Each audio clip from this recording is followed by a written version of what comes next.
What's going on, guys? My name is Nate Feldman. This is Feldman's Lawn and Landscape, and today I'm going to be showing you how to do an oil change. For an oil change, the mechanics of it, you are going to need an oil filter, some oil, an oil wrench or an oil filter wrench, and other than that, a place to put the oil, and we'll be all set. If you've never done an oil change before, I know that this can be a little bit stressful for you because you're thinking, if I mess this up, I'm going to ruin my engine. But don't worry, we're going to take care of it today. You're going to be a pro by the end of this video, and you can be confident going forward. So just stick with me, and let's do this thing. Alrighty, guys, so I'm going to be doing an oil change on my Toro Grandstand. This is one of my favorite machines to do an oil change on because the oil filter and all the components are very readily available. So if you're trying to do work on it yourself, which I like to do, it's really easy. So today, my Grandstand, so just so you know, my Grandstand has a Kawasaki engine on it. So I have a Kawasaki engine filter. If you go to your dealer and you tell them what type of mower you have, and you say, I need an oil filter and I need oil that works for me, they'll shoot you straight, they'll put you in the right direction. So today, I don't even know, all I know is that when I'm putting an oil filter on this one, I say, hey, Kevin, I have a Kawasaki engine on my Toro Grandstand. I think it's a 19 horsepower engine. I'm like, I need the little fat filter. The little fat filter. They have tall, skinnier filters, which we use actually for our 4000 series. But other than that one mower we have, I'm very lucky. All of my mowers have the exact same filter. So when you figure that out, I recommend you make an Excel spreadsheet or a Google Doc or something like that, and you write down the mower, the type of filter, so little fat one as I call it, but I know it has a name. So like Kawasaki 49065-0721. That is what I would put down so that way I don't mess it up in the future. And then I would put what type of oil I put in the engine. So as you can see right here, I live in Buffalo, New York, so the Northeast, so it's a bit cooler up here. So I put SAE 10 weight 40 in there. And I know it comes in the green bottles. And if it were to change, I would figure it out. But I know I go in there and I ask for, hey, Kevin, I need like 5 or 6 little fat Kawasaki filters. And I also need like 12 bottles of this because I'm always going through oil.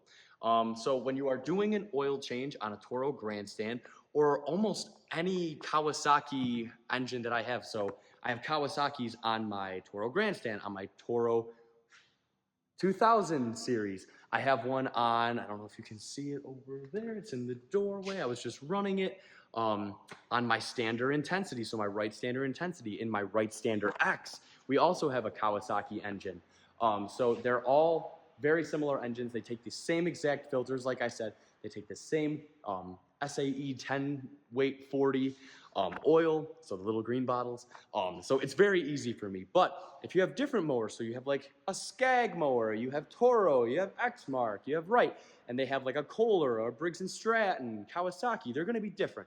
So go to your dealer and make sure that you get that right. That's very, very, very important because you don't want to be putting the wrong oil in your mower, the wrong weight. It's not gonna run right. They always say, wrong oil is better than no oil, but if you're doing it, you might as well do it right, okay? Okay. All right, guys. So on my Toro Grandstand, down here in the engine bay, this guy right here, this is the old filter that I need to get off. This right here, it had this guy with the dipstick, so you can always check your oil. I have, over the years, become much better at doing oil changes, much more efficient at doing oil changes. So I just go right in through the top when I am extracting my oil. There is a little knob, hold on, let me find it. It is under here somewhere, I believe, where you twist it, and then that releases all the old oil that you have in there. However, that takes a long time. So I believe it is, I'm blanking on his name. He's in North Carolina. He does a lot of Kubota work. Mythgo Enterprises or something. He does blade sharpening too. He's great. I watched one of his YouTube videos back when he cut a lot of grass, and he recommended this oil extractor. It's like a pump. You just pump it. Take a look at the oil that's in there right now. And as you can see, the oil just went up, and now it drains into there. So I already did it, but it takes about 5 or 6 minutes. And if you listen right now, there you go. That's it. It takes about 5 or 6 minutes to get to this point. It will be quiet for a long time. You'll see the oil going through the tube and into the reservoir. And at the end, when you hear those bubbles, let's see if I can get them again.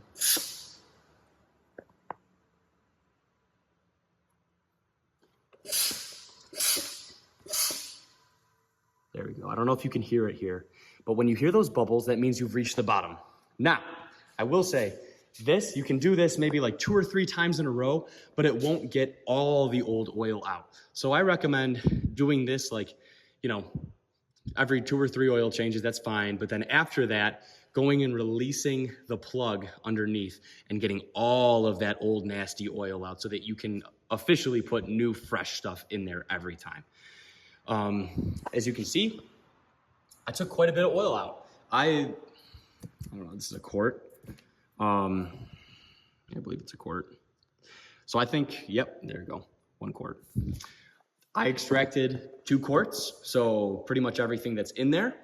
And now what I'm gonna wanna do is, now that all the oil is out of there, I'm gonna wanna take the oil filter off. There will be stuff that comes out. There will be oil that comes out. So what I always do is I will try to put like a drip pan, or I will try to put paper towels or a rag or something underneath here, because no matter how much you get rid of the oil, there's gonna be oil that's caught in here in the filter. So you don't wanna make a mess, so you put some paper towels under there when you're taking it off. Also, oil filter wrench. Oil filter wrench.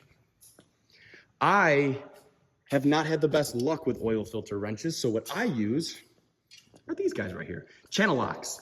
They're pretty beefy, they're really big, but this is a surefire guarantee. Every single time you will get the filter off. If you just try to use your hand to pull that thing off, it will never work. Never work. I once, before I knew anything about anything, I once tried to get one off for about 40 minutes, and it was a very bad day.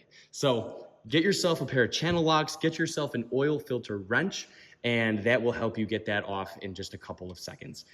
So I will do it right now, and I'll show you what's up. This isn't an exact science, but we take it off, it's gonna drip.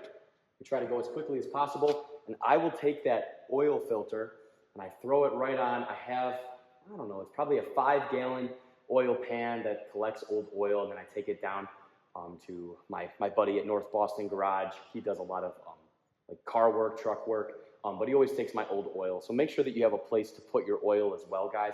I'll show you my little pan that I have over there, but when I take this oil filter off, I will put it over there. So let's get going.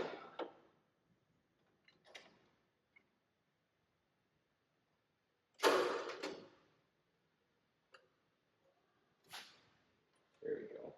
Once you get it loose, that's half the battle right there. It's just getting it loosened up.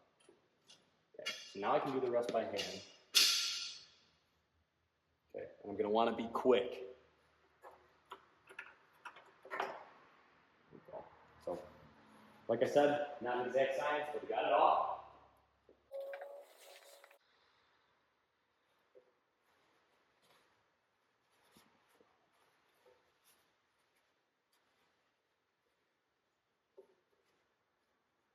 Clean around here a little bit. Try to get as much of everything as we can. Also, guys, little tip for you is if you put a cardboard box underneath the mower deck too, anything that drips underneath here will go on the cardboard box and you won't stain your shop floor. So that'll be good. And since I got you right here, I'm just gonna show you how I put on the oil filter. I saw somewhere, I don't know if it's true or not, if you take a little bit of new oil, put it on this O-ring right here that's on the filter.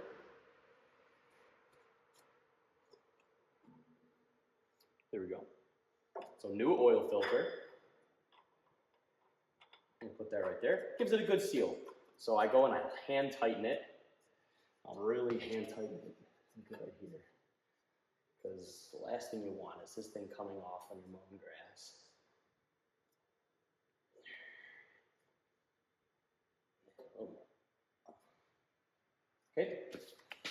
did that. Now I'll take my channel locks.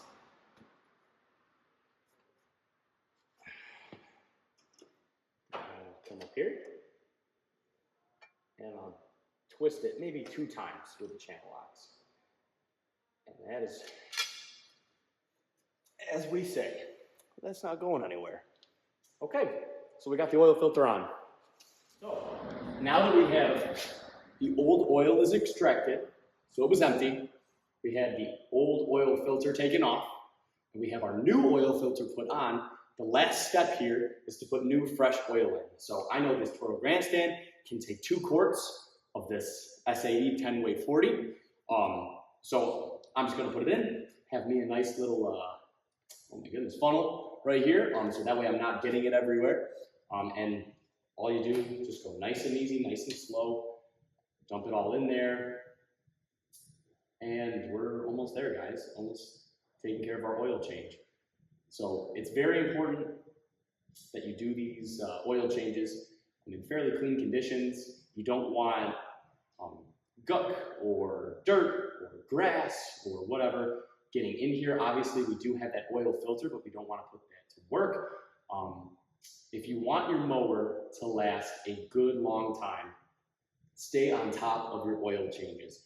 And also, blow out your air filter. For the Grandstand, the air filter lives right here. It's like where this little R2-D2 head is on the Kawasaki filters, or on the Kawasaki motors.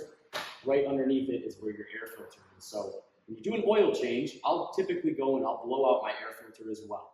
You might be asking yourself, how often should I do an oil change? It is recommended by most mower brands that when you get a brand new mower, you should do an oil change, like a break-in oil change on it after the first 10 hours, okay? So 10 hours, I know that seems stupid, and you're like, oh, I have this perfectly good oil in here. I don't make the rules, I just follow them. So they say, after your first 10 hours to break it in that way, and then after that, you can change your oil in these mowers every 50 to 100 hours. I typically go about 80 to 90 hours. Sometimes I'm bad and I'll go about 100, 110, which I know you really shouldn't be doing, but you know, life gets busy. But yeah, so that's typically how long I will wait to do an oil change on these mowers. I know that they have some mowers now that can go about 500 hours on an oil change, which just blows my mind. Think about all the oil you're saving and all the time you're saving and filters. And just, man, that would be great.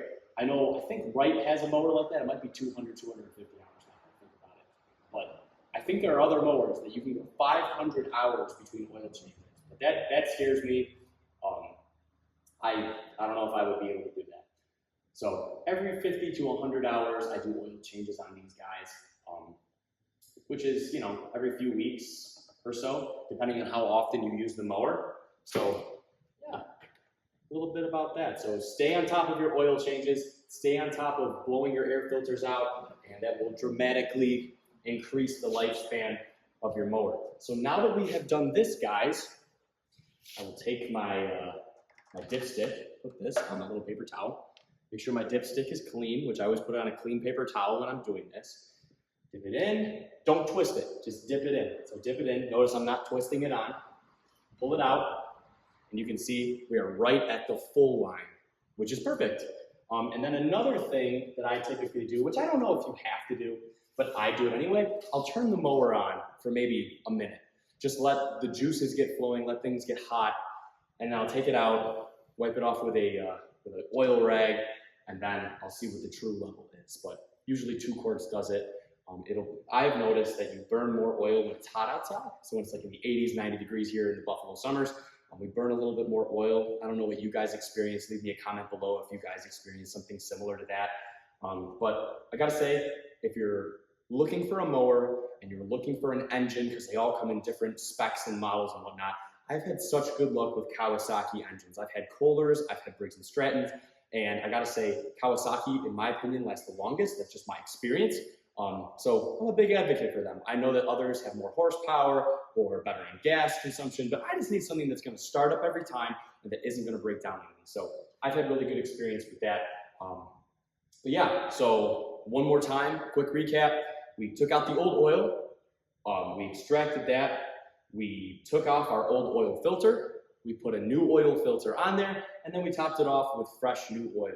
So we should be all set. I'll turn it on and let it run for a little bit. But guys, thank you for tuning in. And if you have any questions about how to change oil or anything in terms of like mower maintenance, please let me know. Drop me a comment. I'd be happy to give you my opinion or just let you know what I know, because I know we're all trying to figure this thing out together. So let's see how we do. Ooh.